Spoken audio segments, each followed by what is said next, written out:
Hey mister Malim is here. इश्क वाला ड्रामे में आगे से क्या दिखाया जाएगा, स्टोरी किस तरह से होने वाली, इंटरेस्टिंग एक बहुत बड़ा तूफान है जो कि एक्सपेक्टेड है। मुझे लगता है काफ़ी बड़ी प्रेडिक्शन है इस ड्रामे को लेकर के। आज की शुरू में आप लोगों को बताऊंगा कि भैया आगे आपको क्या देखने को मिलेगा। साथ में आज के एपिसोड के अंदर दो सीन ऐसे थे जो मुझे इतने ज़्यादा इंटरेस्टिंग लगे, बल्कि मैं कहूँगा थोड़े से अजीब सीन थे।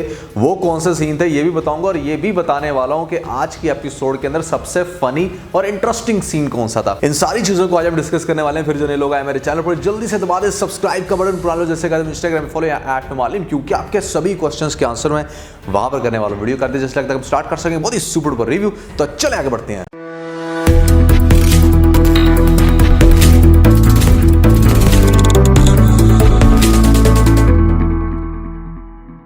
तो भाई सबसे पहले हम अजीब सीन्स को डिस्कस कर लेते हैं कि आज के एपिसोड में हमें ऐसा क्या देखने को मिला। जिसमें पहला सीन वो ये कि भैया जहाँ पर एक आप पढ़ी लिखी लड़की दिखाते हो, एक लड़की जो कि न्यूज़ चैनल में जॉब करती है, और यहाँ पर काफ़ी समझदार किस्म की लड़की दिखाया गया। वो इतनी बड़ी बेवकूफ़ कैसे हो सकती है। आई अंडरस्टैंड के प्यार में आप अंधे हो जाते हो, पागल हो जाते हो, थोड़ा बहुत ही असर होता है, लेकिन ऐसे कैसे कि भाई आपके घर में आपका कोई रिश्ता देखने के लिए आया हुआ है, आप उसके लिए चाय लेने गए थे और पीछे से आपके बॉयफ्रेंड का फ़ोन आया, आप वहीं पर चाय छोड़ के घर वालों को बताया बिना बस चले गए उसके साथ गाड़ी में बैठ के।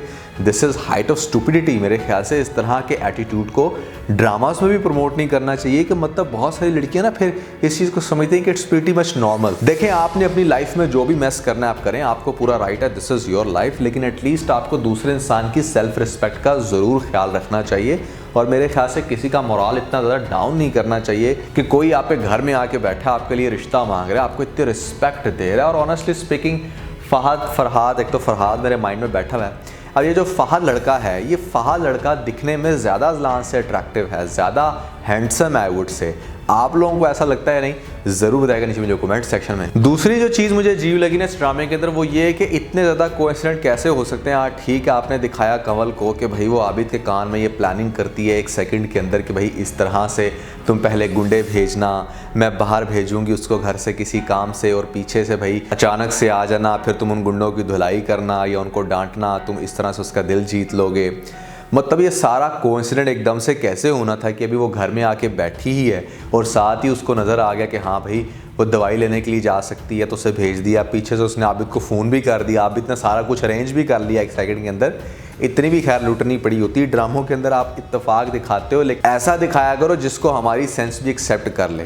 तो भाई अभी इन्होंने दिखाया ये है कि यहाँ पर ठीक है, जब वो निकली थी घर से बाहर मेडिसिन लेने, और वो मेडिसिन की दुकान कहने को इतनी करीब थी कि इसकी भाभी इसको ये कह रही थी कि तुम जाना, मैं तुम्हें पीछे से देखती रहूँगी। अच्छा, इतने से टाइम ड्यूरेशन में आबिद ने भी सारा कुछ प्लान कर लिया, और पीछे से इतनी बड़ी मिसअंडरस्टैंडिंग जो हुई, वो मिसअंडरस्टैंडिंग देखें कि भाई ये वहाँ से आ रही थी दवाई लेके, और पीछे से वो गुंडे आते हैं, इसको तंग करते हैं, फिर आबिद आ जाता है, आबिद उनको थोड़ा सा झाड़ता है, और उसके बाद जो है वो लोग चले जाते हैं। फिर ये उसके साथ चल रहा है, और फिर इसकी प्लानिंग का पार्ट चेक करें कि वहाँ सामने से एक और बंदे ने आना था, उसने उसके हाथ से मेडिसिन पकड़ ली थी। मतलब उस बंदे को इल्हाम हो गया था। इतना सारा कुछ पॉसिबल कैसे था, किस टाइम था, किस टाइम आबिद ने बैठ के ये सारी प्लानिंग की, ये समझाना बहुत ज़रूरी था ड्रामा मेकर्स के लिए। लेकिन अगर आप लोग समझा सकते हो एज ए ऑडियंस कि भाई ऐसा कैसे पॉसिबल था, तो मुझे कमेंट सेक्शन में बताइएगा। खैर अब होगा ये कि आगे से भैया फिर उसके बाद भाई आ जाएगा। अब भाई जब देखेगा कि भाई मेरी बहन तो इस तरह से आबिद के साथ आ रही है और हाथ में भी उसके कुछ नहीं है, वो जो हाथ में पहले पकड़ रखा था आबिद ने उसकी मेडिसिन को, वो भी आगे से उसने अपने दोस्त को ट्रांसफ़र कर दी, तो भाई बहुत ज़्यादा गुस्सा होगा कि भाई तुम क्या कर रही थी।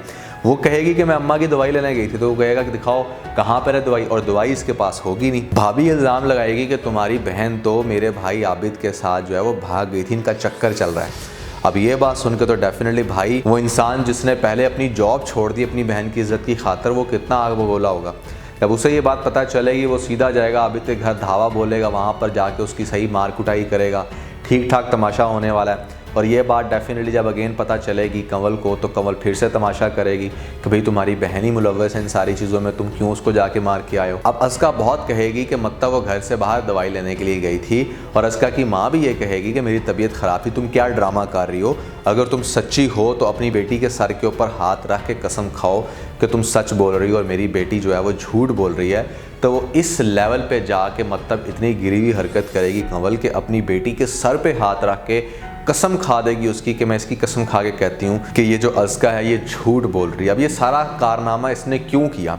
सिर्फ इसने अपने आप को प्रोटेक्ट करने के लिए कि ये जब आबिद के साथ शादी करके चली जाएगी तो मेरी पोजीशन इस घर में स्ट्रांग हो जाएगी। मतलब इसकी ये सारी प्लानिंग इस वजह से है।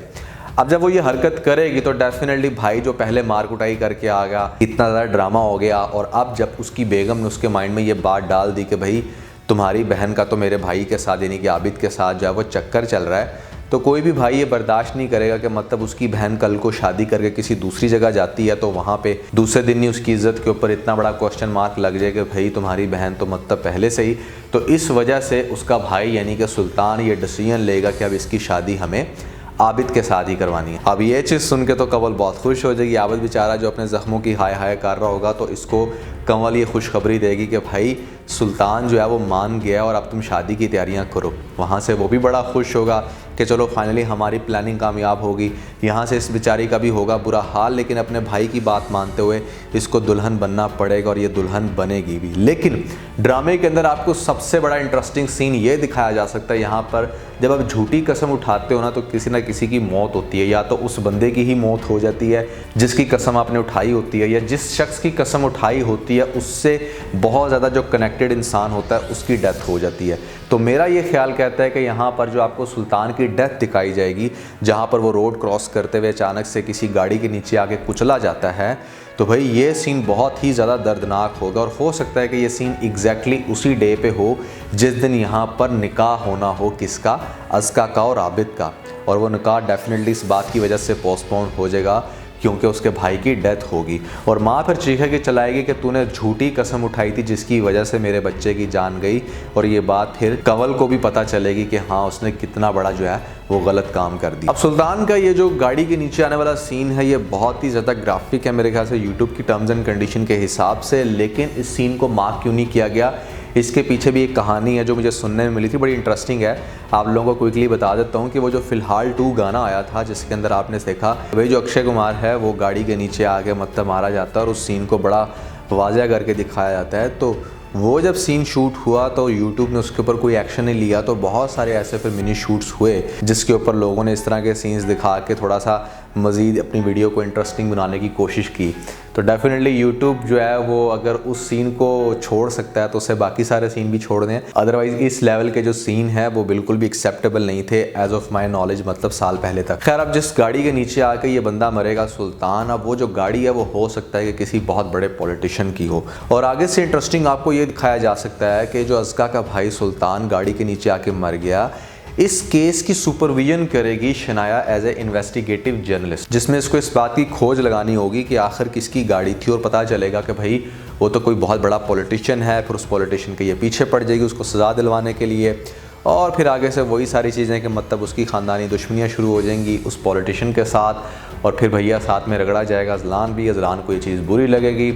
और ड्रामा आगे से खासा इंटरेस्टिंग है जिसको मैं कई दफ़ा अपनी कंप्लीट स्टोरी के रिव्यूज़ में बता चुका हूँ। अगर आपने मेरी वो वीडियो नहीं देखी तो ऊपर आप लोगों को लिंक मिल जाएगा, जल्दी से वीडियो देख के अपना फीडबैक मुझे ज़रूर दीजिएगा। अच्छा अगर हम डिस्कस करें आज की एपिसोड के सबसे इंटरेस्टिंग सीन की, तो मुझे वो सीन बहुत ही ज़्यादा इंटरेस्टिंग लगा जहाँ पर जो शनाया है वो ज़बरदस्ती गोलगप्पे खिलाने की कोशिश कर रही होती है अज़लान को। That scene was really cute, मुझे बहुत मज़ा आया। जो उसकी बॉडी लैंग्वेज है ना अज़लान की, मतलब आई वाज थिंकिंग कि नया एक्टर है, अदनान समी का बेटा है, मैंने पहले से इतने ज़्यादा ड्रामों में नहीं देखा। अगर आप लोगों ने देखा हो तो भैया मुझे ज़रूर बताइएगा। तो आई वाज थिंकिंग कि मे बी वो इतना अच्छा एक्ट प्ले ना कर सके, लेकिन जो एक बर्गर बॉय की एक्टिंग इसने की है ना वो बड़ी कमाल की है। या हो सकता है कि भाई ये स्टार्ट से खुद चूँकि बर्गर बॉय ही रहा हो तो अपनी रियल बॉडी लैंग्वेज को एक्सपोज कर रहा हो जो कि ज़्यादा सूट कर रहा है। लेकिन देखेंगे इसकी एक्टिंग की फैसिलिटी का हमें तो पता चलेगा जब ये 2-3 डिफरेंट रोल करेगा डिफरेंट ड्रामों के अंदर। लेकिन इस ड्रामे के अंदर तो बिल्कुल परफेक्ट बैठ रहा है। उसके अलावा सज्जल अली को शायद ये ड्रामा नहीं करना चाहिए था, क्योंकि मैं समझता हूँ कि जिस लेवल की वो एक्ट्रेस है ना उसको कोई ऐसे ड्रामे पकड़ने चाहिए जिसकी स्टोरी बहुत ज़्यादा स्ट्रॉन्ग हो और जिसके अंदर उसकी एक्टिंग का मार्जिन बहुत ज़्यादा हो। ये तो कोई भी सिंपल एक्ट्रेस कर सकती थी जो मतलब सिर्फ दिखने में खूबसूरत है, तो वो ये रोल आराम से कर सकती थी। सज्जल जैसी एक्ट्रेस को इस लेवल का रोल शायद नहीं पकड़ना चाहिए था। मतलब मेरी ये सजेशन है, आप लोगों का क्या ख्याल है ज़रूर बताइएगा नीचे मुझे कमेंट सेक्शन में। तो दोस्तों आप लोगों से मैं ये पूछना चाह रहा था बेसिकली कि फ्राइडे और सैटरडे की स्लॉट हमारे पास है जहाँ पर हम किसी भी ड्रामे का रिव्यू कर सकते हैं। इन दोनों दिनों में कौन कौन से इंटरेस्टिंग ड्रामे आ रहे हैं और आपके ख्याल में किस ड्रामे को हमें पकड़ना चाहिए, रिव्यूज़ के लिए ज़रूर बताइएगा नीचे मुझे कमेंट सेक्शन में। तो आज के लिए बस इतना ही। अगर आपको इस वीडियो के अंदर कोई एक पॉइंट अच्छा लगा तो आप इस वीडियो को लाइक जरूर कीजिएगा और अपने दोस्तों के साथ ज़्यादा से ज़्यादा वीडियो को शेयर करने की कोशिश करें, स्पेशली उन दोस्तों के साथ जो पाकिस्तानी ड्रामास के बहुत बड़े फैन हैं। वीडियो चलेगी तो सब्सक्राइब बटन के ऊपर जरूर क्लिक कीजिएगा और कमेंट सेक्शन में मुझे अपना फीडबैक देना मत भूलिएगा। और ये सारे काम करने के बाद आप बेल आइकन प्रेस कर लीजिएगा ताकि लेटेस्ट अपडेट आप लोगों को सबसे पहले मिल सकें। इसके साथ ही बहुत सारा ख्याल रखें, stay motivated and God bless you.